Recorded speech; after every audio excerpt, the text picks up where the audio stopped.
এবার আল্লাহ বলেন, আজ আমার কাছে ফিরিয়ে নিয়ে কিয়ামতের ময়দানে প্রত্যেককে জানানো হবে তুমি নিজের হায়াতে যা কিছু আমল করেছো আর তোমার পরে তোমার নামে যা কিছু আমল চলেছে সব কিছু তোমাকে জানানো হবে। তুমি করেছো এই, তোমার নামে চালু ছিল এই, আমি করেছি নামাজ এত ওয়াক্ত, আমি মসজিদে দিয়েছিলাম তো সেই মসজিদে নামাজ হয়েছে এত ওয়াক্ত। আল্লাহ বলেন তোমার নিজের নামাজ এটার নেকিও তোমার, ওই মসজিদে যে সহযোগিতা দিয়েছিলে সেই নামাজগুলোর সওয়াবও তোমার নামে দেওয়া হবে। এবার সুবহানাল্লাহ কইছেন না, নাউজুবিল্লাহ লেখা রেডি হন। তুমি যে দেখছো টেলিভিশন এগুলার গুনাও লেখা হবে। তোমার যে বউ বাচ্চার জন্য রঙিনটা রাইখাইছো টেলিভিশন, তারা পরবর্তী এই টেলিভিশন যেই 20 বছর দেখছে এইটার সমস্ত গুনাও তোমার নামে লেখা হবে। সমান সমান হয়েছি নি সুবহানাল্লাহ নাউজুবিল্লাহ। এবার আমরা বুঝ করে আমনে লেগে কিচ্ছু আটকাবে না দুনিয়া, কেউ না, নাফরমান দুনিয়া, দুনিয়া ধোঁকা, দুনিয়া ধোঁকা। এই আজকে জানাজার দিন আমনের ফুদ বৌজি তারা যে কাঁদছিল সকাল থেকে, কাইন্দা কাইটা দাফন কইরা ঠিকই মাগরিবের পরে তারা ভাত লইয়া বলি, কি বলে, হ্যাঁ হ্যাঁ মাগরিবের পরে হেরা ভাত খাইতে বই, আর আত্মীয় স্বজনে যাইতে ধরে খাবা, আরে যে কান্দাটা কাঁদছো আরো দুগা ভাত লও, আরো এক টুকরা গোস্ত লও। কিসের কান্দা? ধোঁকা এগুলো, দুনিয়া ধোঁকা এগুলো। আমার আখেরাত আমার, আমার কবর আমার, আমার মালিকের সামনে আমাকে দাঁড়াইতে হবে। এই জন্য দোস্ত আমার এমন দুনিয়া না চাই যে দুনিয়া আল্লাহ ভুলায় দেয়, যে দুনিয়া আখেরাত ভুলায় দেয়। এমন কামাই করা না চাই যে কামাই নামাজ ছেড়ে দিতে হয়। কেন ছাড়বেন নামাজকে? দুনিয়া করেন, কোনো মানা নাই। আল্লাহ তাআলা দুনিয়া বাদ দিতে নিষেধ করছে। দুনিয়া বাদ দিলে আপনি নেক আমল করবেন কেমনে? দুনিয়াতে না থাকলে আপনি সেজদা দিবেন কেমনে? শরীর সুস্থ না থাকলে আপনি নামাজ পড়বেন কেমনে? হ্যাঁ, তাইলে দুনিয়া অর্জন করতে, কামাই করতে নিষেধ করে নাই, আল্লাহকে ভুলতে নিষেধ করছে, আখেরাত ভুলতে নিষেধ করছে, হারাম করতে নিষেধ করছে। আল্লাহ বলছে হালালের মাধ্যমে বান্দা আমি তোমার সমস্ত জরুরত পূরণ করতে সক্ষম। সক্ষম কিনা বলেন না? সক্ষম। বছরের পর বছর অসংখ্য মানুষ হালালের মাধ্যমে দুনিয়ার জরুরত পূরণ করছে। আল্লাহ আমাদেরকে বুঝ দান করে। আমার নওজোয়ান সাথীরা, আমার বাপ, আমার ভাই, আমার বন্ধু, নিজের দিকে নজর দেন, ছেলেটার দিকে নজর দেন, মেয়েটার দিকে নজর দেন, আখেরাতের ফিকির করেন। দুনিয়া এই ঘর বাড়ি খাট পালং সোফার মিলাইয়া তার চাইতে বেশি উত্তম হবে আখেরাত মিলান। দুনিয়াও হয়ে যাবে, দুনিয়া থেমে থাকেন, দুনিয়া থেমে থাকে। যাকে আল্লাহ যা বরাদ্দ দিবেন তা দিয়েই দেবেন, তা এসেই যাবে। কসম আল্লাহ, আপনি শুয়ে থাকলেও আপনার জন্য বরাদ্দকৃত রিজিক এসেই যায়। আপনি যদি বলেন না পরিশ্রম না করে তাহলে আমি শুয়ে থাকি, আসুক। না না, তকদির এভাবে লেখা, সিস্টেম আল্লাহর পরিচালনা। আমনে কাম করতেন না, আমনের 14 গোষ্ঠী কাম করবেন। আর উনি কাজ করতে চায়, ওই সুযোগ পাচ্ছেন। উনি অসুস্থ, উনি প্যারালাইজড, উনি পঙ্গু, তাহলে ওই বেটারে অচল করে দিল যিনি, আমনারে সচল করছে তিনি। কথা বোঝেন নাই আপনি? এটা সহজ হিসাব। আপনি বলে না আচ্ছা আমি ঘুমাই তাই সাই করতে ইয়ে বাদ, আপনি আপনার বাপও তো ঘুমাই থাকতেন না। আপনার তকদিরই তো এভাবে, আপনার রিজিকই তো আপনাকে কোথায় নিয়ে যাবে ওইখানে নিয়ে যাবে। আল্লাহর ফয়সালা ইঞ্চি ইঞ্চি, আল্লাহর ফয়সালা তো হিসাব কর। যে পরিশ্রম করবে সেটাও লেখা, কে পরিশ্রম করবে না সেটাও কি আছে, লেখা আছে। আল্লাহ বুঝ দান করে। অতএব খুব বেশি কারাকারি করে লাভ নেই, রিজিক বন্টন করা, রিজিক কি করা। আর রিজকু মাকসুম, একদম বন্টিত হয়ে গেছে। আল্লাহি লান তামুতা নাফসান হাত্তা তাস্তাকমিলা রিজকাহা। আল্লাহর নবী বলেন, আল্লাহর কসম, একটি আত্মা, একটি প্রাণ মৃত্যুবরণ করবে না কোনো আত্মা তার জন্য বরাদ্দকৃত রিজিক পূর্ণ না করে। বাতেই লোকমা না খাইয়া আপনার বাপের ক্ষমতাও নাই, আপনি মরে যাবেন। আর যেটা নাই সেটা আপনি খাইতে পারবেন না। আমি খাইতে বসি ভাত, আমার প্লেটে ভাত নিয়া আমার বাচ্চা বাহিরে খেলে, 2 বছরের মেয়েটা মাঝে মধ্যে দৌড় দিয়ে আসে, আইসা এক লোকমা নিয়ে যায়, নিয়ে আবার দৌড় দিয়ে যায়, বাকি ভাত আমি শেষ করছি। তা আমার মালিক যেন বলে, আনিস ওই মাঝখানের এই লোকমাটা তোর মেয়েরই ছিল, আমি তাকে যথাসময়ই নেওয়ার জন্য পাঠাইছি। তুমি যদিও ভাবছিলা পুরা ভাত তোমার, কিন্তু না, মাঝের এক লোকমা তোমার মেয়ের। হ্যাঁ, রিজিক বন্টিত হয়ে আছে, রিজিক বন্টিত হয়ে আছে। ইন্না রাব্বি ইয়াবসুতুর রিজকা লিমান ইয়াশাউ ওয়া ইয়াকদির। আল্লাহ বলে, বান্দা আমি যাকে ইচ্ছা রিজিক বেশি দেই, যাকে ইচ্ছা রিজিক কমিয়ে দেই, এটা আমার ইচ্ছা, আমার ইচ্ছা। বিশ্বাস, এক বিমানে বিদেশ গেছে, একই কোম্পানির চাকরি করে, এক রুমে থাকে 16 বছর। আইবার পরে আমার পরিচিত একজনে বাড়ি গাড়ি অনেক কিছু করছে, আরেকজনে 16 বছর পরে আইবার সময় আরেকজনের থেকে ফ্যান হাওলাত করিয়া টিফিন যাইছে। একবার সত্যি নিজে কইছে, কজুর এই ফ্যানটা আরেকজন তে লই আইছে। এক রুমে থাকছে, এক রুম, এক দেশে। এমন হলো কেন? ফায়সালা কোথায়? আরে ফায়সালা কোথায়? এটা বুঝতেই হবে বাপ, এটা বুঝতেই হবে। দুনিয়া নিয়া কারাকারি না, দুনিয়া নিয়া কারাকারি না, দুনিয়া নিয়া কারাকারি না, দুনিয়ায় সেই যাবে। দাওয়াত ও তাবলীগের বিশ্ববিখ্যাত মুরব্বী ছিলেন, আহা সোনার মানুষ ছিলেন, আলোকিত মানুষ ছিলেন হযরত মাওলানা উমর পালনপুরি রাহমাতুল্লাহ আলাইহি। উনি বলতেন, বাপ মসজিদের ছাদে মনে করেন 500 লিটারের একটা পানির ট্যাঙ্কি, আর নিচে 5টা ট্যাপ অজু করার জন্য দিছে। তো হযরত উদাহরণ দিতেন আর কি, যে 5টা ট্যাপ দিয়ে মানুষ অজু করে, এখন পানি শেষ, অজু অজু করতে করতে পানি কি হয়ে গেছে, আর কয় লিটার শেষ হয়েছে? আচ্ছা, এখন মুসল্লি একটু বেশি দেখা মসজিদ কমিটি বলল যে না, কষ্ট হয় 5টা ট্যাপে অজু করতে, মুসল্লিদের আরো 5টা ট্যাপ লাগান। তো আরো 5টা ট্যাপ লাগাইছে। এখন ট্যাপ হয়েছে কয়টা? এখন মুসল্লিরা উজু করে 10টা ট্যাপ দিয়া পানি শেষ হয়েছে। এখন পানি শেষ হয়েছে কয় লিটার? ধরো মিয়া, আগে না 5টা থাকতে না 500 লিটার, এখন 1000 লিটার। কি লেগে 1000 লিটার? এই কথাটা বুঝছেন কি না বলেন? ওইখানে টাঙ্কি কয় লিটার, এনে ট্যাপ যদি আরো 10টাও বাড়ায়, পানি শেষ হয়েছে কদ্দুর?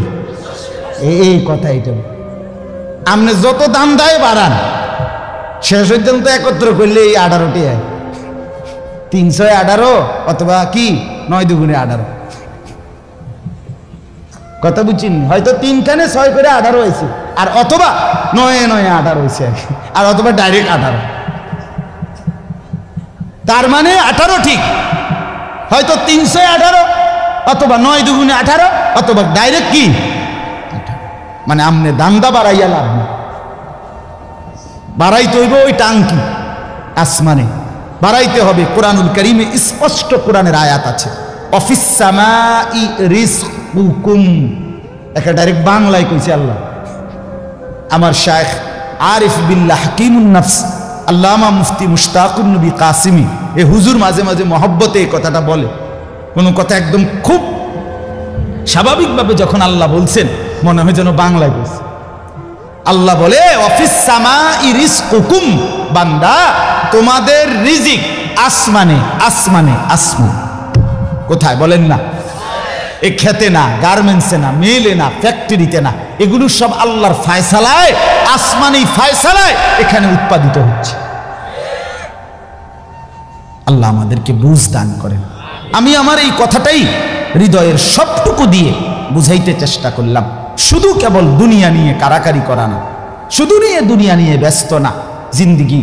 বাপ আমার, যুবক ভাই, তোমার কাছে আমার অনুরোধ, মুরব্বী বাবা আপনাদের কাছে আমার অনুরোধ, কাজে লাগাইলেও এই হায়াত নষ্ট করে দিল এই হায়াত, বন্ধু গড়লেও এই হায়াত নষ্ট করলেও এই হায়াত। না আপনি আবার ফিরে আসবেন, না আমি আবার ফিরে আসব।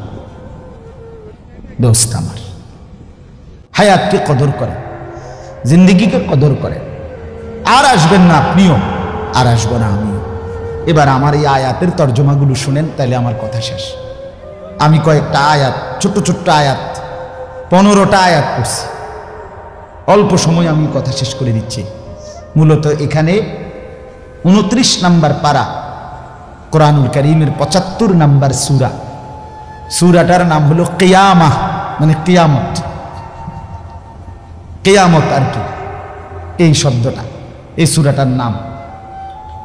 কোরআনুল কারীমের মধ্যে পুরা কোরআনে 30 পারা কোরআনে মৌলিক আলোচ্য বিষয় হলো 3টা মোটা দাগে। এই 3টারই বিস্তারিত আলোচনা ব্যাখ্যা হলো কোরআন। 3 কথা মূল আলোচনা কোরআন, তাওহীদ, রিসালাত, আখিরাত। কোন তো কি কইছি? এই 3 কথা পুরা কোরআনের বক্তব্য। এই 3 কথা আমাদের প্রিয় নবী সাল্লাল্লাহু আলাইহি সাল্লামের 23 বছরের সমস্ত কথা জিন্দেগীর খোলাসা। বুঝছেন কি না? পুরা ইসলামের সারাংশ এই 3টা কথা, তাওহীদ, রিসালাত, আখিরাত। তাওহীদ কি? তাওহীদ হলো লা ইলাহা ইল্লাল্লাহ, এই ঈমান, এই কালেমা। লা ইলাহা ইল্লাল্লাহর যত দাবি, লা ইলাহা ইল্লাল্লাহ এটা আপনার কাছে যা যা দাবি করে এই সবটা আদায় করা, পালন করা, এটা তাওহীদ। লা ইলাহা ইল্লাল্লাহ এই কথা আপনার কাছে দাবি করে শুধু এই শব্দটা মুখস্থ রাখবেন আর বাকি যা মন চা তাই করবেন, এটা না। লা ইলাহা ইল্লাল্লাহ আপনার কাছে দাবি করে যে তাওহীদ মানে একত্ববাদ, এক আসমানে 7 আসমানে 7 তবক জমিনে কায়নাতের যেখানে যা তা হচ্ছে শুধু একজনের ইচ্ছায়, তিনি আল্লাহ। আমার মাথার চুল থেকে পায়ের নখ পর্যন্ত আমার দেহের ভিতর বাহির নিয়ন্ত্রিত হচ্ছে শুধুই একজনের ইচ্ছায়, তিনি আল্লাহ। আমার জিন্দেগীর হাসি কান্না, আনন্দ বেদনা, দুঃখ সুখ, প্রয়োজন অপ্রয়োজন, আমার চাওয়া পাওয়া, প্রাপ্তি অপ্রাপ্তি, সুখ দুঃখ সব কিছু আমার ভিতর বাহির পূর্ণ করবেন, পূরণ হবে যার মাধ্যমে তিনি শুধুই একজন আল্লাহ। এটাই তাওহীদ। এই কথা দিলে বসানো, এই কথা দিলে বসানো। দাওয়াত ও তাবলীগের সাথীরা এই পৃথিবী ঘুরে ঘুরে সবচেয়ে বেশি আল্লাহর বান্দাদের কলজার মধ্যে এই কথাটা বসাইতে চায়। সকালেও বলে, জোহরের পরে বলে, আসরের পরেও বলে, মাগরিবের পরেও বলে, মখলুক থেকে কিছু হয় না ভাই, মখলুক থেকে কিছু হয় না, মখলুক কিছুই করে না। ডানে বামে উপরে নিচে আমরা যেখানে যা দেখি এগুলো কিছুই করে না, করে যা শুধুই আল্লাহ আল্লাহ আল্লাহ। এই কথা টানা 40 দিন কলিজার মধ্যে বসায়, টানা 120 দিন 4 মাস কলিজার মধ্যে বসায়, লোকটার দিলে বসে যায়, জিন্দেগি সুন্দর হয়েছে। হ্যাঁ, এটা পরীক্ষিত, দেখ পরীক্ষিত পরীক্ষিত। এই জন্য ওলামায়ে কেরামের তত্ত্বাবধানে নিজ নিজ অঞ্চলের সংখ্যাগরিষ্ঠ ওলামায়ে কেরামের তত্ত্বাবধানে মশওয়ারায় পরামর্শ নিয়ে দাওয়াত ও তাবলীগের সাথে জুড়ে থাকবেন, বলেন ইনশাআল্লাহ। 2, 3, 4 ফেব্রুয়ারি বিশ্ব ইজতেমা, জানেন? 2, 3, 4 ফেব্রুয়ারি বিশ্ব ইজতেমা। বলেন কত তারিখ? ফেব্রুয়ারি। ফেব্রুয়ারি কর না কেন? 2, 3, 4 ফেব্রুয়ারি। বলেন কত তারিখ? বিশ্ব ইজতেমা। আল্লাহ কবুল করেন, আপনারা আমরা সবাই যাব ইনশাআল্লাহ। তো বলতেছিলাম এই তাওহীদ লা ইলাহা ইল্লাল্লাহ এটা কলিজার মধ্যে বসানো। নবী সাল্লাল্লাহু আলাইহি সাল্লাম বলেন, আল্লাহর নবী বলছেন, ওয়ালাম আন্নাল উম্মাতা লাউ ইজতামাআত আলা আন ইয়ানফাউকা বিশাইইন লাম ইয়ানফাউকা ইল্লা বিশাইইন কাদ কাতাবাহুল্লাহু লাক। আল্লাহর নবী বলেন, উম্মত শোনো, গোটা পৃথিবী যদি একত্রিত হয়ে সিদ্ধান্ত নেয় তোমার একটু উপকার করবে, কিছুই করতে পারবে না, তোমার কেবল সেই উপকারটাই হবে যেটা আল্লাহ তোমার জন্য তাকদীরে আসমান জমিন সৃষ্টির 50,000 বছর আগে লিখে রেখেছে। ওয়ালা বিজতামাউ আলা আন ইয়াদুররুকা বিশাইইন কাদ কাতাবাহু লাম ইয়াদুররুকা ইল্লা বিশাইইন কাদ কাতাবাহুল্লাহু আলাইকা। সবাই মিলে যদি এটাও সিদ্ধান্ত নেয় তোমার একটি ক্ষতি করবে, বিপদে ফেলবে, মুসিবতে ফেলবে, আল্লাহর নবী বলেন কোনো মুসিবত তোমার আসবে না, আসবে কেবল সেই মুসিবতটাই যেটা আল্লাহ তোমার জন্য তাকদীরে লিখে রেখেছেন। রুফিআতিল আকলাম ওয়া জাফফাতিস সুহুফ। নবীজি বলেন এই কথার পরে তাকদীরে, যেমন এইখানে হিলফুল ফুজুল যুব সংগঠন নাগরাপাড়া ফইটাদি, এরপরে আর লেখা নাই, আসেনি, এরপরে নিচে দিয়ে আর কিছু, এখানে এসে লেখা, এটা কি হয়েছে? শেষ হয়েছে। আল্লাহ তাআলা, রসুল বলেন তাকদীরের লেখা এই গোটা আল্লাহর সৃষ্টি, আল্লাহ ব্যতীত যত সাই সব কিছুর তাকদীর আছে। বুঝেন নাই কথা? এটা আল্লাহ ব্যতীত যত কিছু সব কিছুর কি আছে? এই গাছ মাছ আকাশ জমিন, হ্যাঁ, এই মশা মাছি পিঁপড়া যা কিছু আছে আল্লাহ সৃষ্টি, নদী সাগর সব কিছুর কি আছে? তাকদীর আছে। এই নদীতে কতদিন জোয়ার আসবে এটা লেখা আছে, কতদিন ভাটা আসবে এটা লেখা আছে। তাকদীর শুধু মানুষের না, তাকদীর মা সেওয়াল্লাহ, আল্লাহকে বাদ দিয়ে যা সব কিছুর তাকদীর আছে। ও পিঁপড়ারও তাকদীর আছে। এবার আমার থেকে বাচ্চা গেছে গায়েন, এবার টিপ দিয়ে মেরে গেছে, ঠিক কি না বলেন না? হ্যাঁ, মশা আমারে কামড়াইয়া গেছে, আমি পারছি না ধরতে, কিন্তু এবার মারি গেছে। এই তাকদীর লেখা আছে, ফয়সালা আছে। তো এই কথার পরে যে মাখলুক তোমার কোনো উপকারও করতে পারবে না, মাখলুক তোমার কোনো ক্ষতিও করতে পারবে না, এই কথা লেখার পর আল্লাহ তাআলা তাকদীর লেখার যেই কলম এটা উঠাইয়া ফেলছে, তাকদীর লেখার যে কালি এগুলো ফেলাই দিয়েছে, মানে এরপরে আর কথা নাই। এই কথার উপরে তাকদীর শেষ হয়েছে যে মাখলুক কিছুই করে না, হাও না নাও না, পক্ষেও না বিপক্ষেও না, যা করে কে করে? আল্লাহ। আল্লাহ করে, আল্লাহ করে, আল্লাহ। বলে তো ডাক্তারে চিকিৎসা করলে রুগী ভালো হয়, এই ডাক্তারে চিকিৎসা করলে রুগী মারাও যায়। যে হাসপাতালে রুগী সুস্থ হইয়া বাড়ি যায়, এই হাসপাতাল থেকে রুগী মইরা অ্যাম্বুলেন্স ওর, ঠিক কিনা বলেন? তাহলে বুঝা গেল মাখলুক থেকে। কার থেকে? এই সহজ কথা বললাম, তাওহীদ। এটা রিসালাত কি? রিসালাত হলো মুহাম্মাদুর রাসূলুল্লাহ সাল্লাল্লাহু আলাইহি ওয়াসাল্লাম। তার মানে মাথার চুল থেকে পায়ের নখ, জিন্দিগির পুরাটা, এই দেহের সব কিছু, এবং আমার জীবনের একেবারে ঘর থেকে দেশ জাতি রাজনীতি, ঘর পরিবার সমাজ, আচার আচরণ, বাজার ব্যবসা, লেনদেন, হাসি কান্না, আয় উপার্জন, সামাজিকতা, অনুষ্ঠানাদি, পাড়াপড়শি, সমাজের আমার জিন্দিগির, আমি এক মানুষ জীবনে যা করব, ঘরে কিংবা বাইরে, হাটে কিংবা মাঠে, বাজারে কিংবা ব্যবসায়, আয়ে কিংবা লেনদেনে, দেশে কিংবা রাজনীতিতে, সব কিছু একজন রসূল মুহাম্মদ সাল্লাল্লাহু আলাইহি সাল্লাম উনার দিক নির্দেশনায়, উনার সুন্নাতে, উনার তরিকার উপরে করা, এভাবে জীবনটাকে গঠন করা, এটার নাম রিসালাত। এটার নাম রিসালাত। কোনোভাবেই বাপ এই কথা বলার কোনো সুযোগ নাই। ইসলামকে কোনো একটা জায়গার মধ্যে সীমাবদ্ধ করার কোনো অনুমতি নাই। এটা ঈমান থাকবে না, ঈমান থাকবে না। সোজা কথা, হুজুর এর দূর পর্যন্ত কইতে পারবেন, এর বেশি যাইবেন না, না, এই কথা বলার সুযোগ নেই। এটা কুফরি, কুফরি। ইসলামকে রাজনীতিতে টাইনা আইনেন না, ইসলামকে এলাকার টাইনা আইনেন না, ইসলামকে বাজারে টাইনা আইনেন না, ইসলামকে হাটে টাইনা আইনেন না, ইসলামকে ওইখানে না, না। এটা যদি আপনি বিশ্বাস করে কন, এটা যদি আপনার কলজার থেকে কইয়া থাকেন, আপনার ঈমান নেই। কথা বুঝেন না? সাবধান।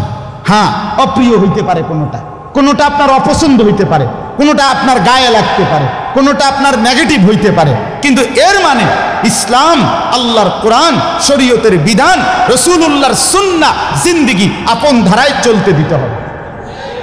আল্লাহ আমাদেরকে বুঝ দান করে। কোনো কিছুতে এই দাড়ি রাসূলুল্লাহ সাল্লাল্লাহু আলাইহি সাল্লামের বিধান কিনা? কথা বলেন না, বিধান কিনা? আপনি এটাকে তুচ্ছ তাচ্ছিল্য করলে হবে, আপনি এটাকে অবজ্ঞা করলে, হ্যাঁ হুজুর আর ওয়াজ নাই, ঘুরে ফিরে কেবল দাড়ির কথা বলতেছেন, আর কোনো আছে, এটাও একটা ওয়াজ, আপনি এটাও শুনেন, এরপর একটু শুনেন, অসুবিধা কি? আরো কম আপনি থাকলে তো আমি আরো কম, অসুবিধা কি? কথা বুঝেন নাই? আমি এই কথাটা আমি এটা কি বুঝাইতে চাইলেন, এটা কি বলতে চাই?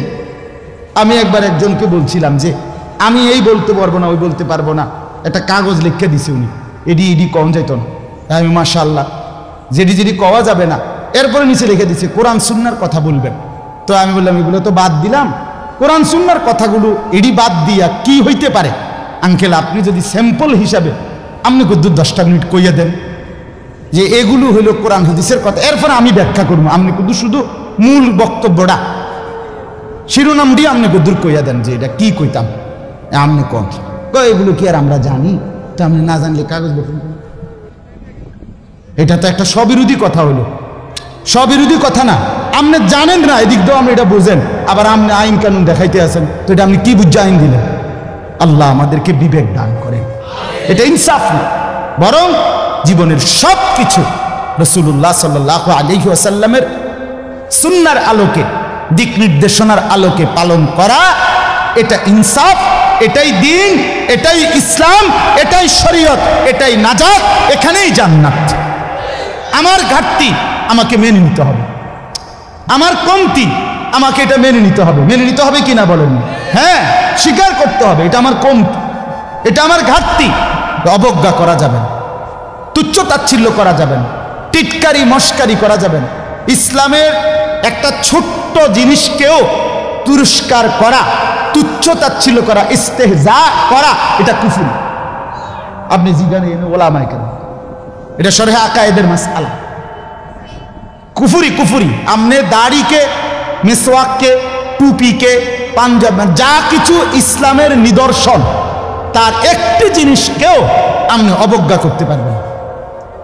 ইস্তেহজা আপনি পালন না করা, এটা হলো কবিরা গুনাহ, আর অবজ্ঞা করা কুফরি। একদিন মসজিদে মুয়াজ্জিন বেচারা পাগড়ি মাথা দিতেছে,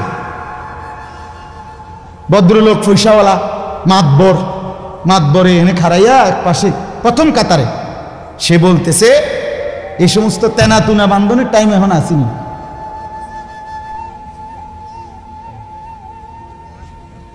বুঝছেন নি?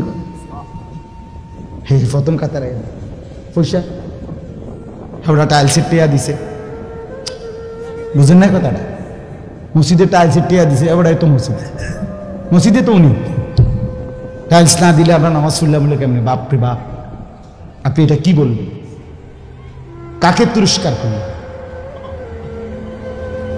আমার এই দুই চোখে আমি দেখছি, এই চোখে ভদ্রলোক কোটি কোটি টাকার মালিক, প্রাইভেট ব্যাংকের ভাইস চেয়ারম্যান, উনি জানাজা পড়ছে। জানাজার আগে ইমাম সাহেব, স্থানীয় একজন ইমাম সাহেব কবরের আযাবের দুইটা কথা কইছে। ওই উনি একটু 4-5 মিনিট বলাতে 2-4 জন নেতা বক্তব্য দিতে পারে না। হইতে পারে না যে জানাজার আগে যেহেতু কুদুর কুদুর কথা কয়, কথা বুঝছেন কিনা? এটা কোনোভাবেই সুন্নত না, সুন্নত কোনো তরিকা না, কেমনে কেমনে চালু হয়ে গেছে।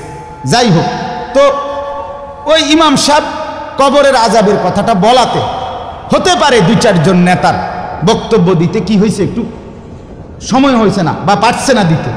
এই জায়গাটা নইলে আরো 2 জন কুদুর কথা কইতো, ওই ভুল উচ্চারণে কইতো, আরে কুল্লু নাপছিন যা একাতুল মউত। আপনি এতটি জানাজা পড়েন, আপনি কুদুর এই লাইনটাও ঠিক করতে পারলেন না।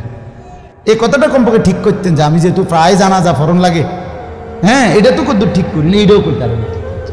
তো যাই হোক, উনি দায়িকা ইমাম সাহেবকে বলতেছে, আমি নিজে দেখছি, উনি ডাইকা বলতেছে, হুজুর কবরের আযাবের মিথ্যা ভয় দেখিয়ে লোকদেরকে আর কতদিন বোকা বানিয়ে রাখবেন? মুসলমানের বাচ্চা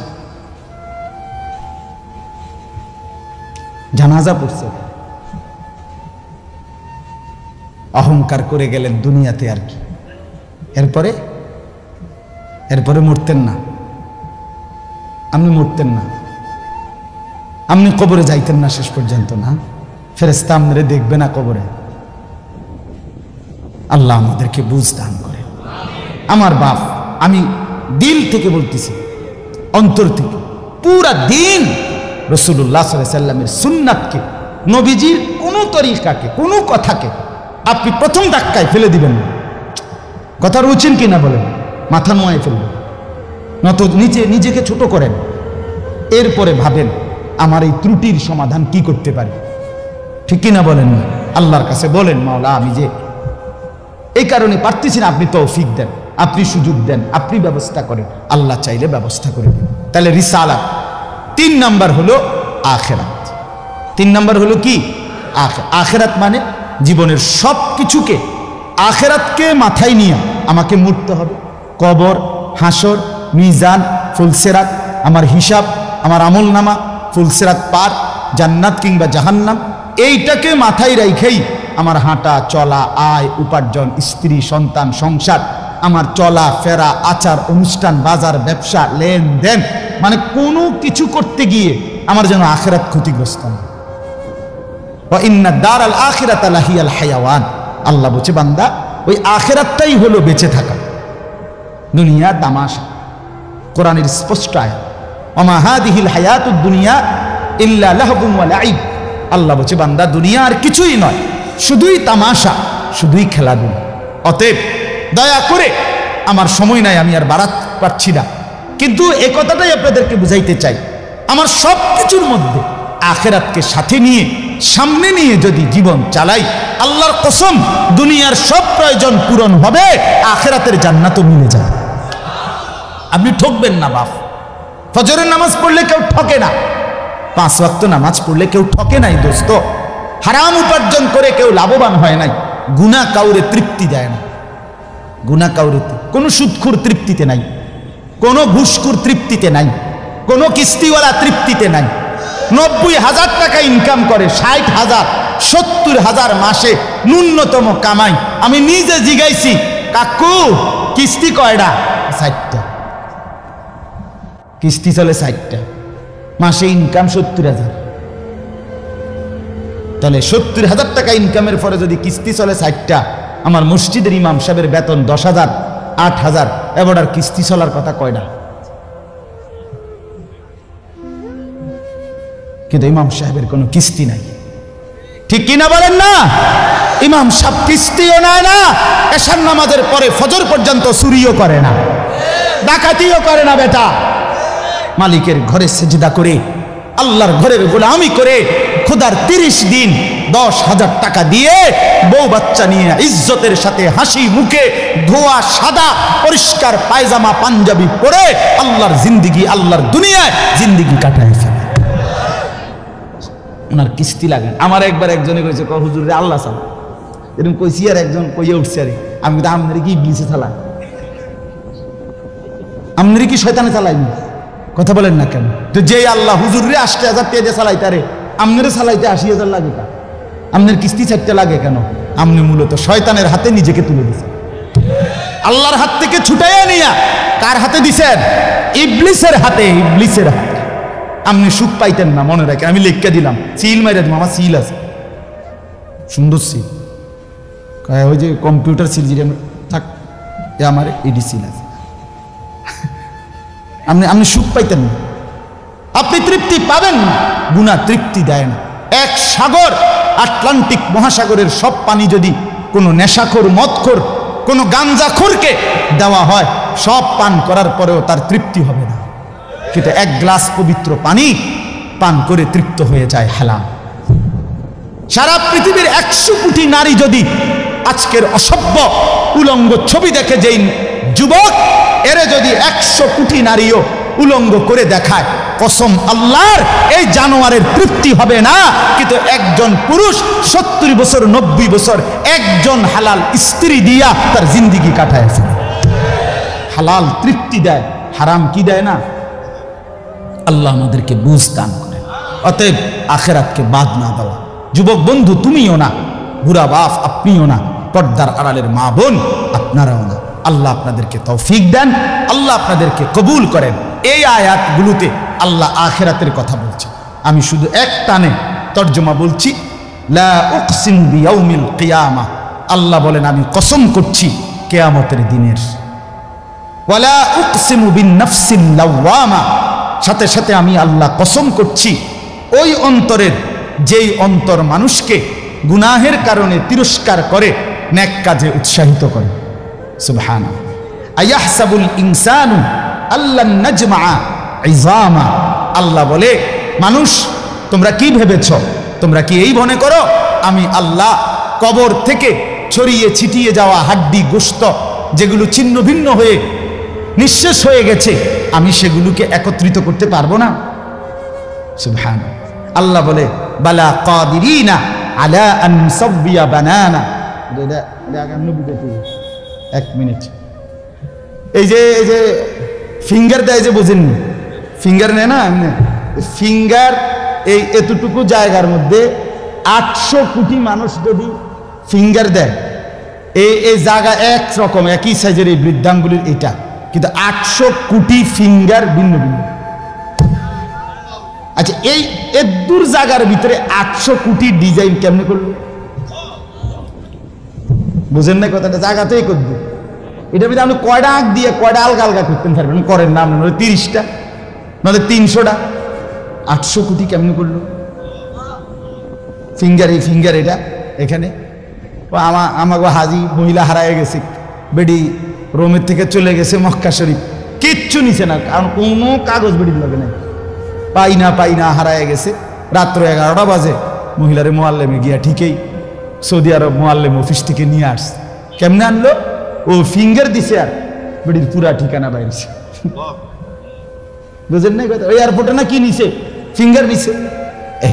তাইলে আল্লাহ বলেন, বান্দা আমি আল্লাহ শুধু হাড্ডি গুড্ডি ফেরত দেব না, ফিঙ্গারও ফেরত দেব। বালা কাদিরিনা আলা আন নুসাব্বিয়া বানানা, এই বানানা অর্থ আঙ্গুলের অগ্রভাগ।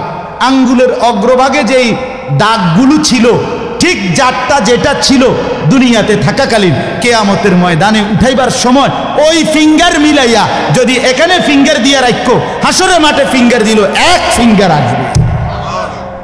বালা কাদিরিনা আলা আন নুসাব্বিয়া বানানা, এমন যিনি তিনি আল্লাহ।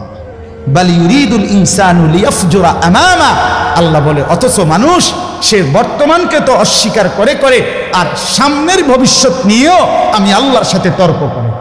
কি করে? ইয়াসআলু আইয়ানা ইয়াউমুল কিয়ামা, অহংকার আর নাফরমানি করতে করতে হুজুরদেরকে, আলেমদেরকে, দিনদারদেরকে ব্যঙ্গ করে জিজ্ঞেস করে, কি কোন দিন হইব কিয়ামত? কয় না দি কোন দিন হইব? ফাইদা বারিকাল বাসার, আল্লাহ বলে হবে বান্দা, সেদিন কিয়ামত হবে, যেদিন ইসরাফিল ফু দিবে, সেদিন সমস্ত চোখ ধাঁধা লেগে যাবে।